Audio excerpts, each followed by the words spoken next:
5 second. Ready, start.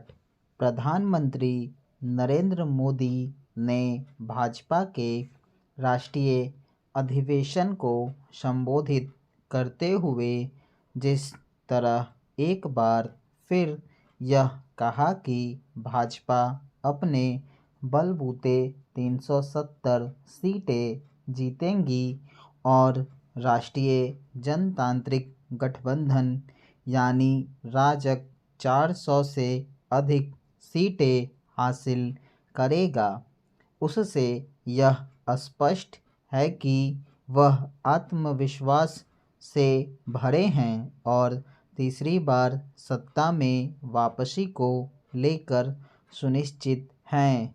मौजूदा स्थितियों में मोदी का तीसरी बार सत्ता में लौटना इसलिए आसान दिख रहा है क्योंकि विपक्ष बिखरा हुआ है और उसे नेतृत्व दे सकने वाली कांग्रेस अपनी नीति तय नहीं कर पा रही है।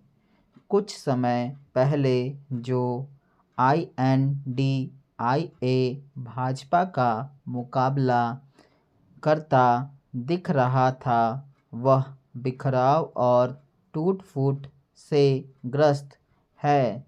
यह ठीक है कि राहुल गांधी प्रधानमंत्री मोदी के प्रति हमलावर हैं और वे कई समस्याओं का भी जिक्र कर रहे हैं, लेकिन वह यह बता सकने में सक्षम नहीं हो पा रहे हैं कि उनके पास इन समस्याओं का समाधान क्या है।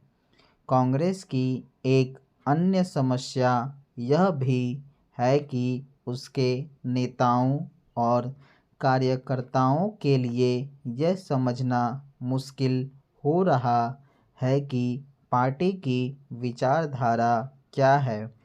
इन स्थितियों में आम चुनावों की घोषणा के पहले ही यह वातावरण निर्मित हो रहा है कि भाजपा का फिर से सत्ता में लौटना मुश्किल नहीं।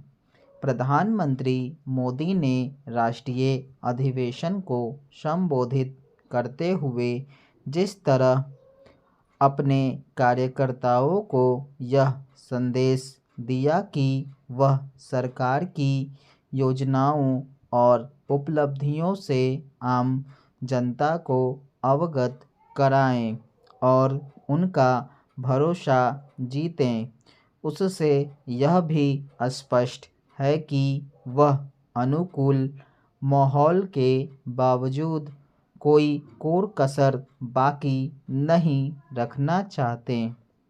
मोदी ने पिछले 10 साल के अपने कार्यकाल की प्रमुख उपलब्धियां गिनाते हुए यह भी कहा कि तीसरी पारी में कई क्रांतिकारी फैसले लिए जाएंगे। हालांकि अभी तक ऐसे कोई स्पष्ट संकेत नहीं है कि संभावित क्रांतिकारी फैसले कौन से होंगे, लेकिन पिछले 10 वर्षों का मोदी सरकार का अनुभव यही बताता है कि तीसरे कार्यकाल में देश की दिशा और दशा में निर्णायक बदलाव लाने वाले फैसले लिए जाएंगे। भारत को एक विकसित राष्ट्र बनाने के लिए ऐसे फैसलों की आवश्यकता भी है। इससे इनकार नहीं कि पिछले 10 सालों में अनेक क्षेत्रों में महत्वपूर्ण कार्य हुए हैं, लेकिन इसकी भी अनदेखी नहीं की जा सकती कि अभी काफ़ी कुछ किया जाना शेष है।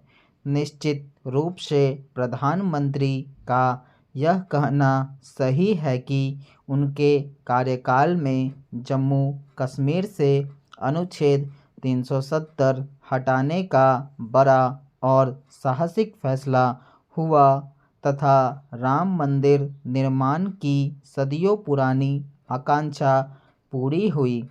भले ही राम मंदिर का निर्माण सुप्रीम कोर्ट के आदेश से हुआ है, लेकिन इतने शीघ्र निर्माण इसलिए संभव हो पाया क्योंकि केंद्र में मोदी सरकार थी। प्रधानमंत्री ने अपनी सरकार की उपलब्धियां गिनाते हुए यह भी कहा कि उनके कार्यकाल में कोई घपला घोटाला नहीं हुआ।